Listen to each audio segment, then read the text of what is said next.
আর শোন, তুই এই শহরে আর কখনো আসবি না।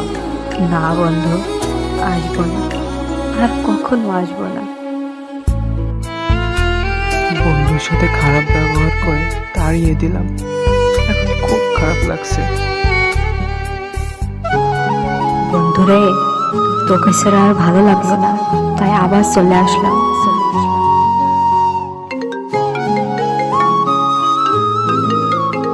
আমি রাজুর সাথে কথা বলছি।